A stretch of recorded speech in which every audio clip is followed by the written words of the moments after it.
Welcome to Storytales. Please like this video and subscribe to Storytales. I hope you enjoy the story. Let's begin. Jack Reed stood at the back of the small chapel, watching his wife orchestrate their son's memorial like a board meeting. Betty moved between the sparse gathering of relatives and acquaintances with practiced efficiency, her black dress immaculate, her makeup perfect despite the occasion. No flowers, she had insisted 3 days ago. Milo wouldn't have wanted all that fuss. Jack's hands clenched at his sides. Milo had loved flowers, dandelions especially. The boy would pick them from their yard every spring, presenting wilted bouquets to Jack with gap-toothed grins. "Jack!" Betty appeared beside him, her voice low and controlled. "The service is starting." He followed her to the front row, noting how few people had come. Betty had kept the announcement small, private. "For our privacy," she'd explained. But Jack wondered who she was really protecting. The pastor, a thin man Jack had never met, spoke in generic terms about children and heaven. No stories about Milo. No memories shared. Just empty words floating over an empty casket. "We gather not to mourn," the pastor droned, "but to celebrate a life well lived." 6 years old. Jack's jaw tightened. How was 6 years a life well lived? "The family has chosen cremation," the pastor continued, "as a symbol of return to the earth that nurtured young Milo." Jack turned to Betty. "Since when do we cremate?" "Shoo!" Her hand touched his arm, fingers cold through his suit jacket. "We discussed this." "No, you decided this." Betty's grip tightened. Her smile never wavered, but her whisper carried steel. "Don't make a scene. Not here." After the service, people offered condolences. Jack nodded and shook hands, but the words blurred together. His sister, Jenny, pulled him aside near the chapel door. "You look like hell," she said, studying his face with worried eyes. "I feel worse." "When's the burial?" Jack's mouth went dry. "There isn't one. Betty wants cremation." Jenny frowned. "That doesn't sound like you." "It's not." "Then why?" "Jack." Betty materialized between them, her social smile bright and cold. "We should go. The crematory is waiting." "Already?" Jenny asked. "It's been 20 minutes. Delays only make things harder," Betty said, taking Jack's arm possessively. "I found it's best to handle these things quickly. For closure." Jack let himself be led away, but Guinea's frown burned in his memory. At the crematory, Betty signed papers while Jack stood frozen in the hallway. Through a window, he glimpsed a small casket disappearing behind steel doors gone, without him ever seeing inside. "It's done," Betty said, emerging with a small urn. "We can start healing now." Scene 2, fractures at home 3 weeks later. Jack submitted his resignation letter to the university. Department head Dr. Morrison called twice. Jack didn't answer. He moved his tools into the garage and started working with his hands instead of his mind. What made sense? Cut it, sand it, join it. Simple, honest. Unlike everything else in his life lately. Betty found him there on a Tuesday morning, building a bookshelf from reclaimed oak. "You can't hide in here forever," she said, stepping carefully around with shavings in her expensive heels. "I'm not hiding. I'm working." "On what?"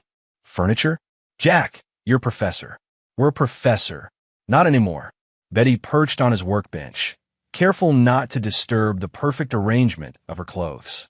"I've been seeing someone. A therapist. Remy Vaughn. He specializes in grief counseling." Jack looked up from measuring a board. "Good for you. He thinks you should come too." "No, Jack." I said no. His voice carried an edge that made Betty step back. "You deal with this your way. I'll deal with it mine. By building furniture. By doing something real." Betty's face hardened. "Milo is dead, Jack. Hiding won't bring him back." The measuring tape snapped shut in Jack's hand with a sharp crack. "I'm not the one hiding." That evening, Jack sat in Milo's room, untouched since the accident. Baseball cards scattered on the desk. A half-finished Lego spaceship on the floor. The smell of grape-scented markers and little boy sweat still lingered in the air. Betty appeared in the doorway. "We should pack this up." "No, Jack, it's not healthy." "Don't." He turned to face her, and something in his expression made her take a step back. "Don't tell me what's healthy. You cremated our son before I could say goodbye. You planned his memorial like a business lunch. You're seeing a therapist, but won't grieve. So don't lecture me about healthy.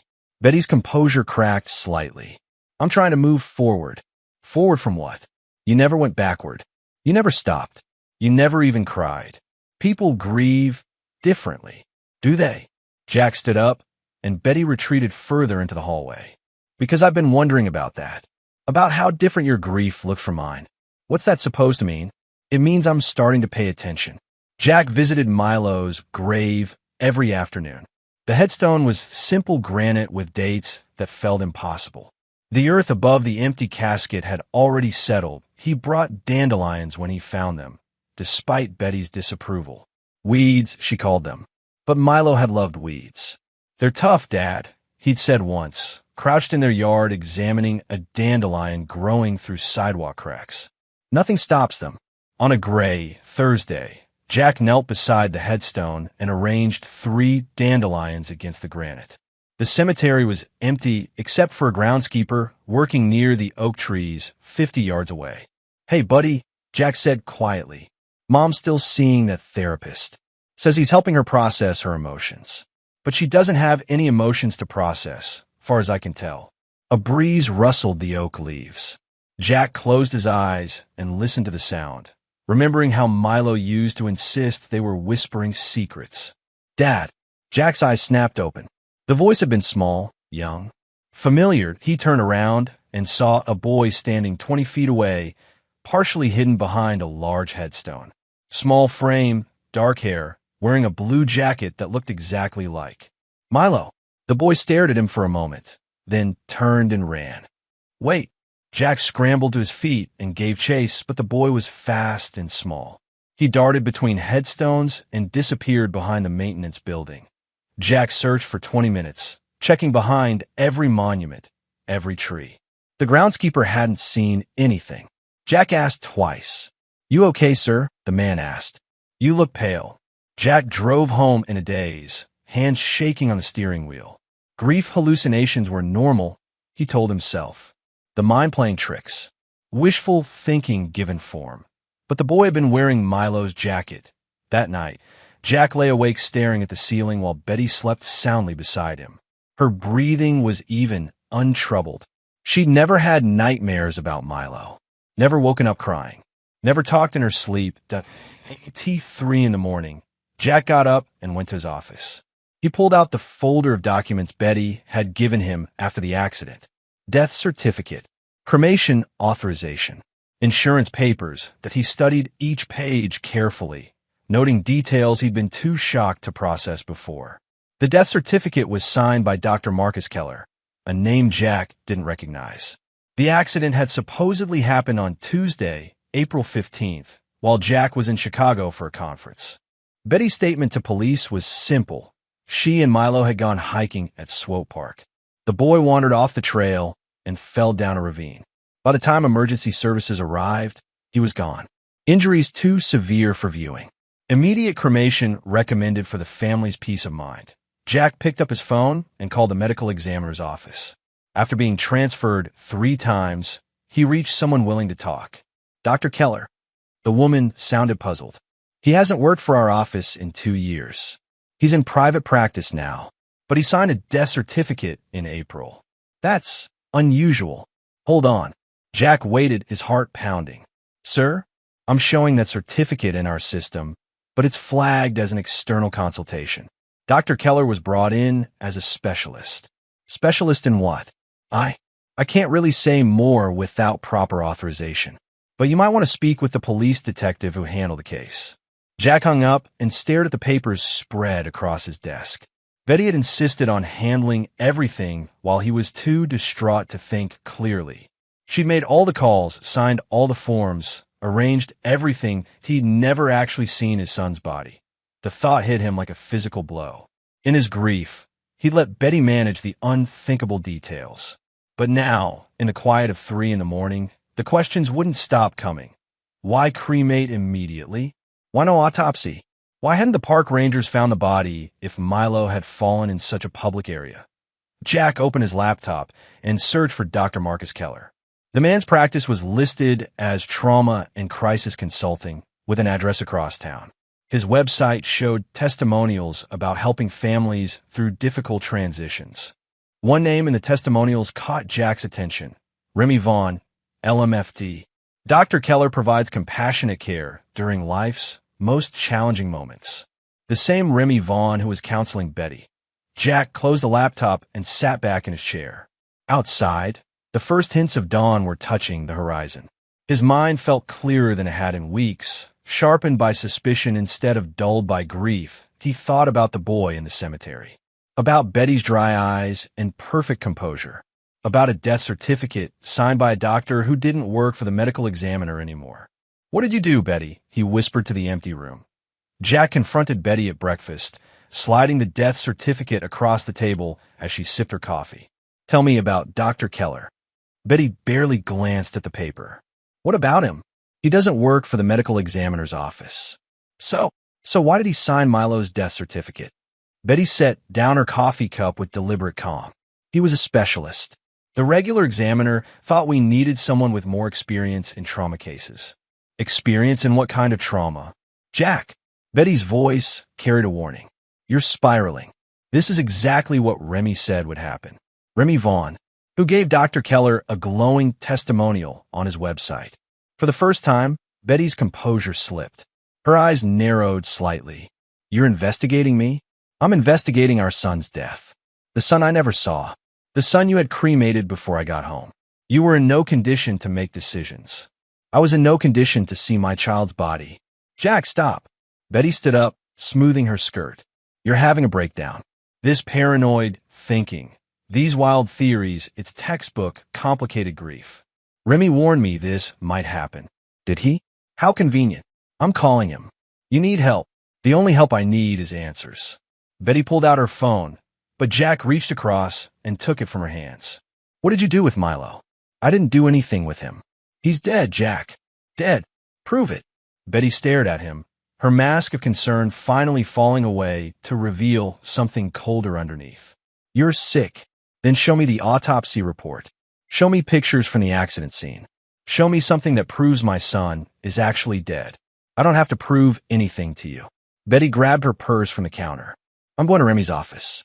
When you're ready to accept reality and get the help you need, call me." After she left, Jack sat alone in their kitchen, staring at the death certificate. The document that had ended his old life and started this strange new one where his wife showed no grief and his son appeared in cemeteries. He picked up his phone and called directory assistance. "I need a number for Dr. Zadie Monroe. She's a child psychologist." Zadie had treated Milo briefly for anxiety the previous year. Nothing serious, just some trouble adjusting when Jack had been traveling more for work. But she'd been kind to Milo, patient. And more importantly, she'd known him. The receptionist at Zadie's practice said she could squeeze Jack in that afternoon. When he arrived at her office, Zadie's expression was guarded but sympathetic. "I was sorry to hear about Milo," she said, settling into her chair across from him. "How are you holding up?" "Not well. I need to ask you something, and I need you to be honest with me." Zadie nodded. "Did you ever have concerns about Betty's relationship with Milo?" The psychologist was quiet for a long moment. "Why are you asking?" "Because I think my son might still be alive." Zadie's eyebrows rose. "Jack, that's a very serious." "I know how it sounds, but I have questions about how he died. About Betty's behavior before and after. About the people she's working with now." "What kind of questions?" Jack laid out everything. The rushed cremation, the questionable death certificate, Betty's lack of emotion, the boy in the cemetery. Zadie listened without interrupting. "You're right to have questions," she said finally. "What do you mean?" "I filed a report with Child Services last year." "About Betty." Jack felt his heart skip. "What kind of report?" "Milo came to me with some concerning statements about his home life. Nothing physical, but there were signs of emotional manipulation. Betty was using sophisticated psychological techniques to control his behavior." "What kind of techniques?" "Gaslighting. Conditional affection. She convinced him that his emotional needs were burdens, that expressing sadness or fear meant he was weak and disappointing." Jack's hands clenched into fists. "Why didn't you tell me?" "I tried to. I called your house 3 times and left messages. Betty said she discussed it with you and that you decided I was overstepping my boundaries. She never told me. I figured as much when you didn't return my calls. So I filed the report. What happened to it? Zadie's expression darkened. It was reviewed and dismissed. The caseworker said there wasn't sufficient evidence of abuse, and that Mrs. Reed's parenting style was unconventional but not harmful. Who was the caseworker? I don't remember the name offhand, but I can look it up. Zadie opened a file cabinet and pulled out a folder. Here it is. Caseworker was, that's odd. What? The reviewing supervisor was Dr. Marcus Keller. Jack called his sister from Zadie's parking lot. Jenny, I need your help with something, and I need you not to ask questions until I'm finished explaining. What's wrong? Can you meet me at my house in an hour? And bring your laptop, the one you use for work investigations. Jenny arrived with a laptop bag and a suspicious expression. She worked in manufacturing logistics, which meant she knew how to trace supply chains, follow paperwork, and spot inconsistencies in documentation. Show me what you've got, she said. Jack spread out all the documents on his dining room table. Death certificate, cremation authorization, Betty's police statement, insurance papers. Jenny studied them with the methodical attention she usually reserved for shipping manifests. This is hinky, she said after 20 minutes. Hinky how? First, the timeline. Your wife says Milo died Tuesday afternoon, but the death certificate wasn't issued until Thursday morning. That's unusual for an accidental death. Usually they process those faster. She pointed to the cremation authorization, and this was signed Wednesday evening, before the death certificate was official.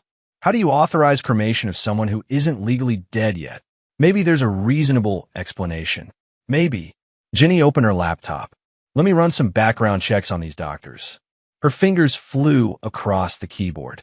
Dr. Marcus Keller, licensed in Missouri, but his practice specializes in crisis intervention and family transitions. That's therapy speak for messy divorces and custody battles. She kept typing. Remy Vaughn, licensed marriage and family therapist. But check this out, he's also listed as a business partner in something called TheraShield Institute. What's that? Private mental health facility. Very exclusive. Very expensive. And guess who's the medical director? Keller. Bingo. Jenny pulled up the bank statements Jack had grabbed from Betty's desk. Now let's see what your wife's been spending money on. She found it on the third page. A wire transfer for $60,000 to TheraShield Institute, dated the week after Milo's alleged death. What the hell would Betty need a $60,000 therapy retreat for? Jack asked. She wouldn't. But you know what costs $60,000? Private medical care, specialized treatment, or what? Housing someone long-term in a secure facility. Jack stared at the transfer record. You think she's paying them to keep Milo somewhere? I think your wife transferred enough money to cover a year's worth of residential care. The question is, care for who? Jack bought a GPS tracker at an electronics store and installed it on Betty's car while she was at her Thursday evening appointment with Remy. The device was small, magnetic, and designed for tracking teenage drivers. It would send location updates to Jack's phone every 15 minutes. He waited 3 days before Betty made an interesting trip. Friday afternoon, instead of going to Remy's downtown office, she drove 40 minutes west to a rural area outside the city limits. Jack followed at a distance, watching the GPS coordinates on his phone. Betty's car stopped at an address that didn't appear on any map. He drove past the location slowly and saw a long gravel driveway leading back into dense woods. He parked a half-mile down the road and walked back through the trees, approaching the property from behind. The house was a large, modern structure, isolated and private. 2 cars were in the driveway, Betty's sedan and a black SUV. Jack crept closer, staying hidden in the tree line. Through the large windows, he could see people moving around inside. Betty was talking to a tall man with graying hair, Remy Vaughn, based on the photo Jack had found online. And then he saw something that made his blood freeze. A small figure appeared in one of the upstairs windows. A boy, pressing his face against the glass, looking out at the woods. Jack pulled out his phone and zoomed in as far as the camera would go. The image was grainy, but the face was unmistakable. Milo, his son, was alive. Jack waited until midnight before returning to the property. He parked his truck a mile away and walked through the woods, carrying a small flashlight and his phone. The house was mostly dark except for a few security lights around the perimeter that he circled the building, looking for a way inside. The back door was locked, but a basement window was cracked open for ventilation. Jack squeezed through, dropping into a finished basement that smelled like antiseptic and something else medicine. The basement was set up like a small medical facility. Examination table, medication cabinet, for stand. Charts on the wall showing dosage schedules for various psychiatric drugs. Names were redacted, but one chart showed a patient listed only as M6, receiving daily doses of haloperidol and lorazepam. Milo was 6 years old. Jack took pictures of everything, then crept upstairs. The main floor was dark and quiet. Kitchen, living room, office. All clean and sterile, like a hospital. No family photos, no personal touches.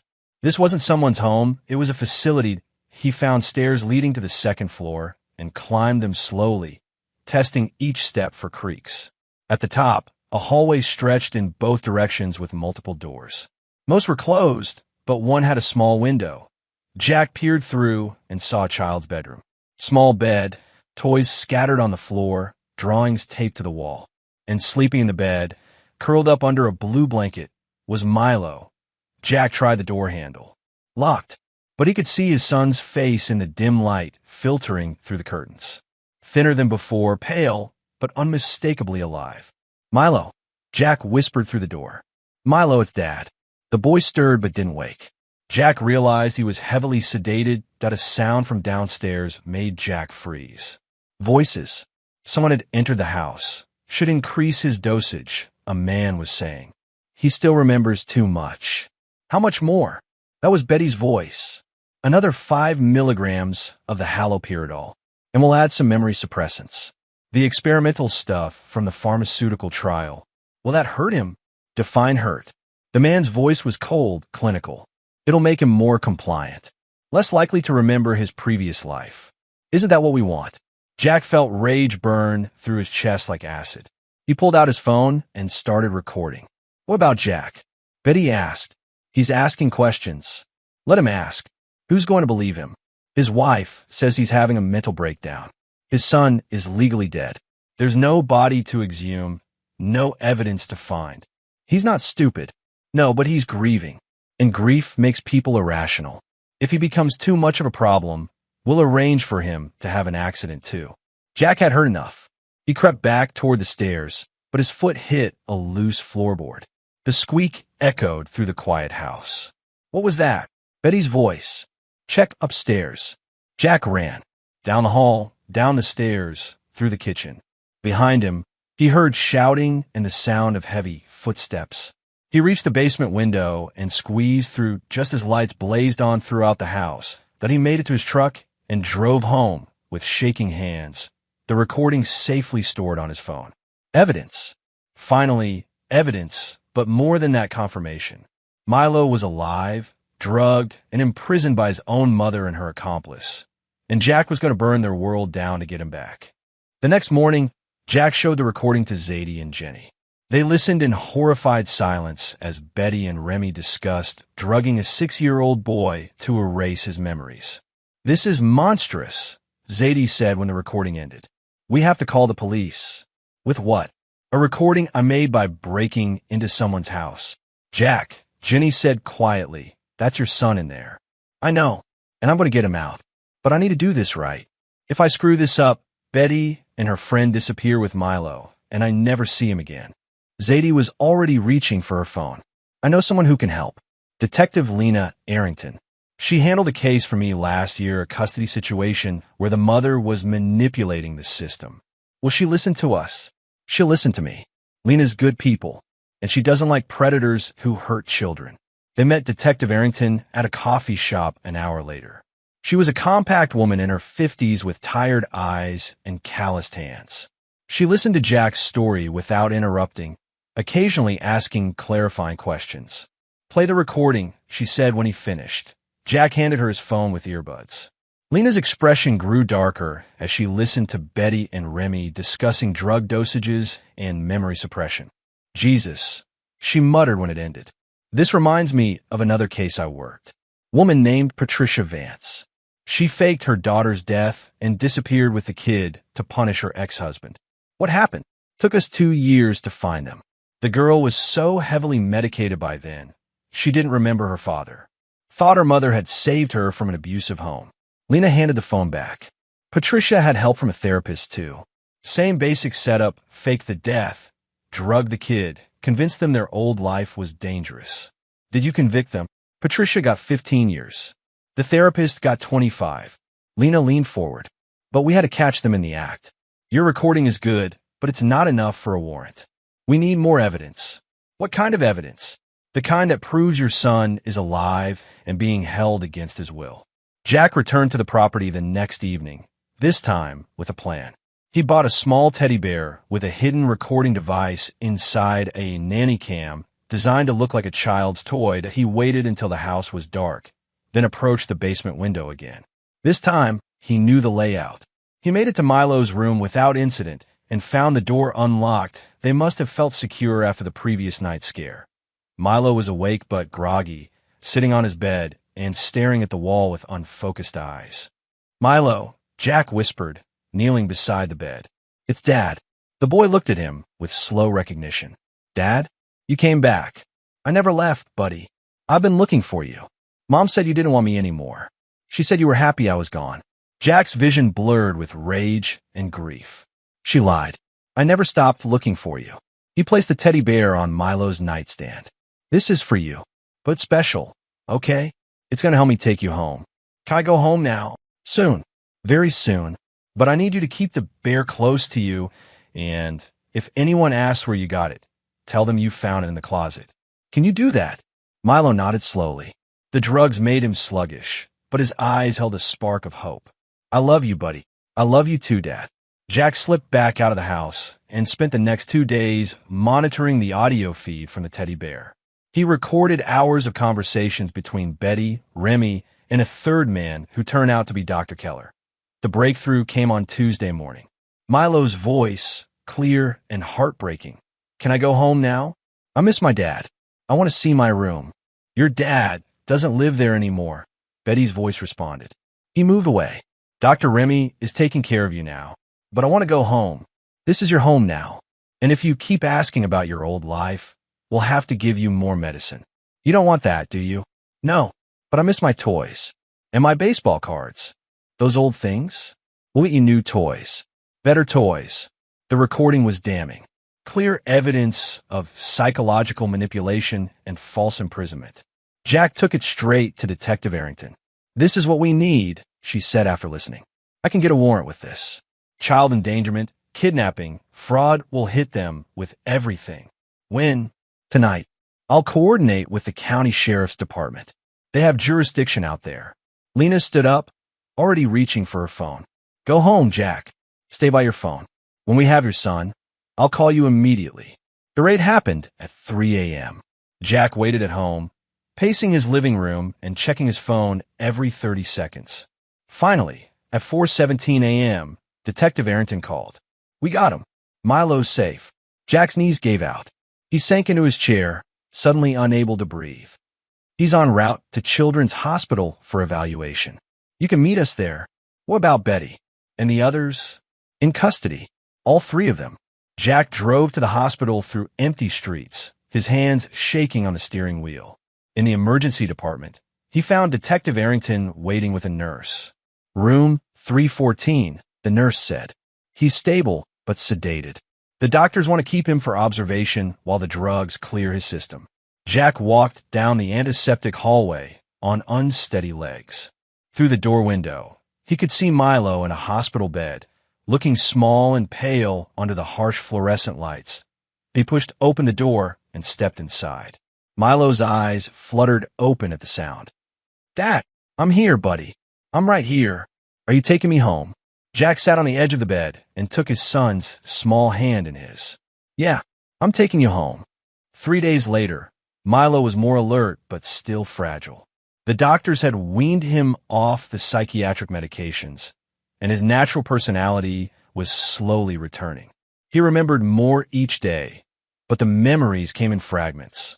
They told me you were dead. Milo said one afternoon while Jack sat beside his hospital bed. Mom said there was an accident and you died and went to heaven. Jack's grip tightened on his son's hand. What else did they tell you? That I was sick, that my brain didn't work right, and I needed medicine to fix it. Dr. Remy said if I didn't take the medicine, I would hurt people. Did you believe them? Milo was quiet for a moment.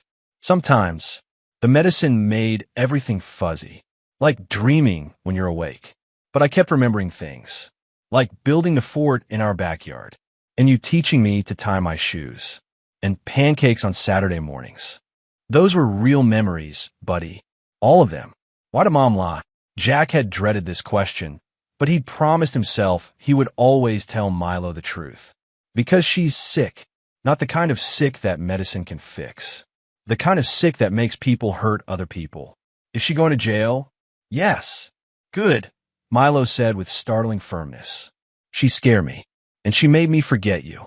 Dr. Sarah Chun, the pediatric psychiatrist overseeing Milo's recovery, pulled Jack aside after visiting hours. He's resilient, she said.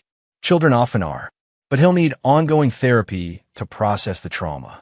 What he experienced, systematic psychological manipulation combined with chemical sedation, it's a form of torture. Will he recover completely? I believe so, but it will take time, and he'll need stability. No more upheaval, no more uncertainty. He'll have that, I promise. Betty was arrested first at Remy's office during what she thought was a routine therapy session. Detective Arrington had coordinated with the county prosecutor to have her picked up on charges of child endangerment, fraud, and conspiracy to commit kidnapping.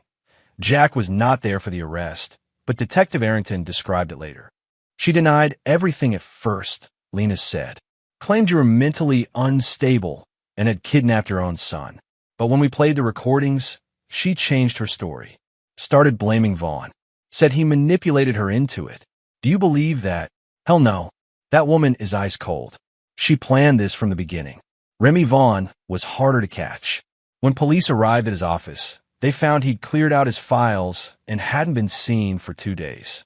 Dr. Keller claimed ignorance of any wrongdoing and hired an expensive attorney. Jack got the call on Friday morning.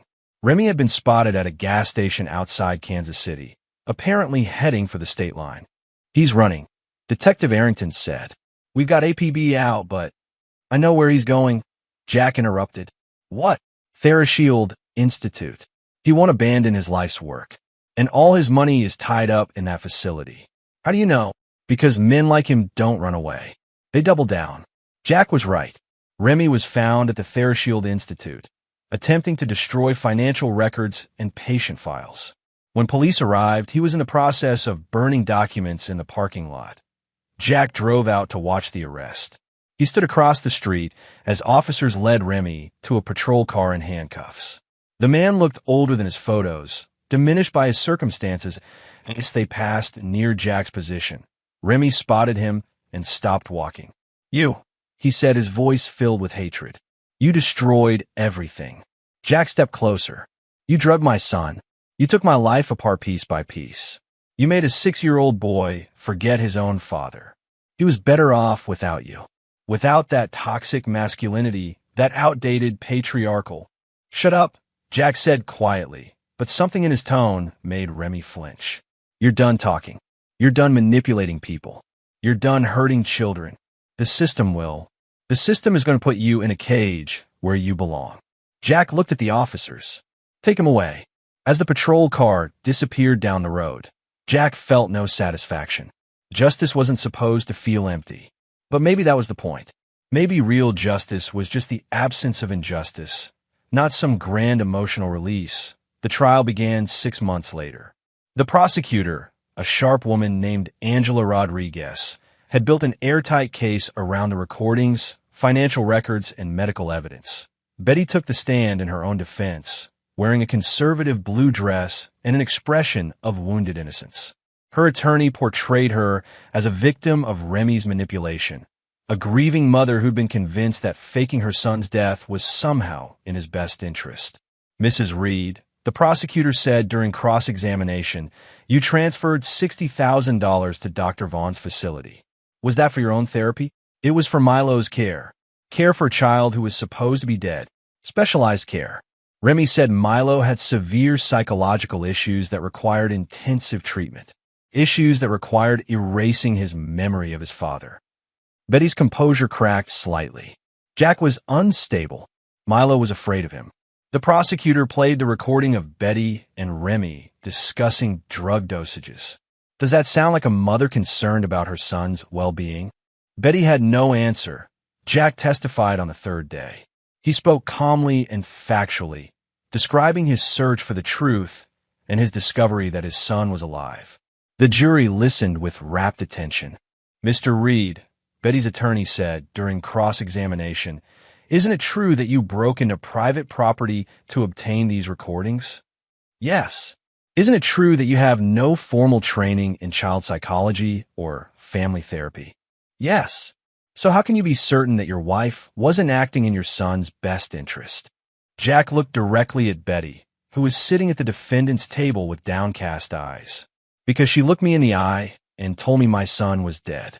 She let me grieve for a child who was alive and 50 miles away.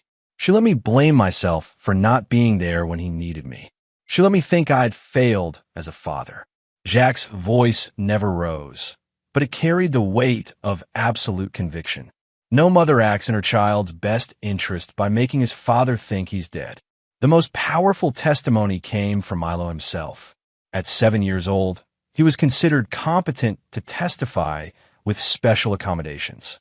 The judge allowed him to speak from a closed-circuit television so he wouldn't have to face Betty directly. Milo, the prosecutor said gently, "Do you remember your father?" "Yes. He built me a tree house, and he taught me to ride my bike. And he makes funny voices when he reads stories." "Did your mother tell you that your father was dead?" "Yes. She said he didn't want me anymore because I was too much trouble." "Did you believe her?" "Sometimes. But I kept remembering good things, like pancakes on Saturday morning, and playing catch in the backyard, and how he would check for monsters under my bed." "Were there monsters under your bed?" "No, but Dad always checked anyway, just to make sure." Several jurors were crying by the time Milo finished testifying. Betty was convicted on all charges and sentenced to 15 years in prison. Remy received 25 years.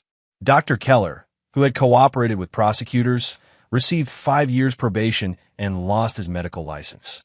After the trial, Jack met with Detective Arrington at a coffee shop near the courthouse. "There's something I need to tell you," he said. "What's that?" "I bought TheraShield Institute." Lena nearly choked on her coffee. "You what?" "When Remy was arrested, the facility went into bankruptcy. I made an offer through a lawyer. Cash purchase. With what money? Insurance settlement from Milo's death. Turns out, faking your child's death and then finding him alive is legally complicated. The insurance company settled out of court for $2 million rather than face the publicity nightmare. So you bought the place where they held your son prisoner." "I bought it, and I'm converting it." Jack pulled out a folder of documents. The Milo Foundation. Residential treatment facility for children who've been victims of psychological abuse and manipulation. Lena flipped through the papers. "This is brilliant. Remy spent 15 years building a reputation, accumulating resources, developing techniques to manipulate vulnerable families. All of that expertise, all those resources now, they belong to the children he tried to destroy. Poetic justice. Just justice. The poetic part is extra." 6 months after the conviction, Jack received a letter from Betty in prison. It was forwarded through his attorney since Betty was prohibited from contacting him directly. Jack recognized her handwriting on the envelope. Perfect penmanship, just like everything else about her public image. He didn't open it immediately. Instead, he set it on his kitchen counter and went about his evening routine. Dinner with Milo, homework help, bedtime stories. Normal father-son activities that had been stolen from them for 6 months. After Milo was asleep, Jack picked up the letter and read it.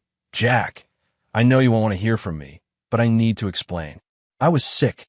Not mentally ill, but spiritually sick.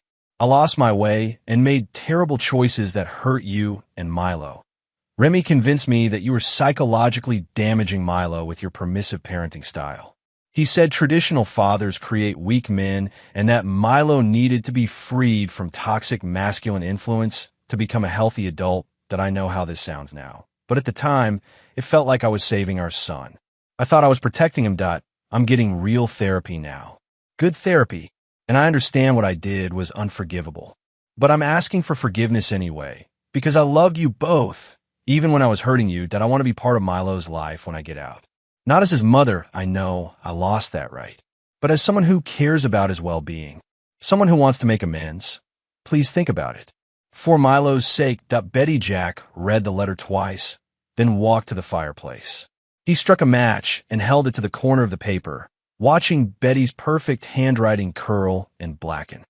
You don't get my rage, he said to the flames, and you don't get my peace. 2 years later, Jack and Milo moved to a small town outside Springfield, Missouri. Jack had bought a house with a large workshop where he could continue building furniture, and Milo had enrolled in a good elementary school where none of the teachers knew their story. Milo was 9 now, tall for his age and healthy. The nightmares had stopped 6 months ago. He played Little League baseball and had friends who came over for sleepovers. He was, by all accounts, a normal kid who happened to have an extraordinary story. Jack was building a dining room table when Milo came into the workshop after school. Dad, Mrs. Peterson wants to know if you can come to career day. What'd I talk about? Being a carpenter. She says I can introduce you. Jack smiled. What would you say? That my dad builds things, and that he never gives up when something is important. That evening, Jack and Milo sat on their back porch watching the sunset. The silence between them was comfortable, the kind that comes from complete trust. Dad, Milo said finally, do you ever think about her? Your mother? Yeah. Jack considered the question. Sometimes. Do you miss her? I miss the person I thought she was. The woman I married. But that person wasn't real. Are you angry? No. Anger is too much energy to waste on someone who doesn't matter. Milo nodded as if this made perfect sense. I'm glad we moved here. Me too, buddy. And Dad? Thanks for finding me. Jack put his arm around his son and pulled him close. I would have searched forever. As the sun disappeared behind the trees, Jack thought about the journey that had brought them here. The lies, the manipulation, the months of drugged captivity that had stolen precious time from both of them. Betty was serving her sentence in a minimum security facility, eligible for parole in 8 years. Remy would likely die in prison. Dr. Keller had moved to another state and started over. None of that mattered anymore. What mattered was Milo's laugh when his friends told jokes. What mattered was the pride in his voice when he helped Jack with a woodworking project. What mattered was the future they were building together, one honest day at a time. You don't bury the past, Jack said quietly, remembering words he'd written in his journal months ago. You dig it up, confront it, and burn the rot. What grows after that's yours to keep. Milo looked up at him. What? Nothing, buddy. Just thinking out loud. They sat in comfortable silence as darkness settled over their new life. A life built on truth instead of lies, on love instead of manipulation, on the unshakable foundation of a father who had never stopped fighting for his son.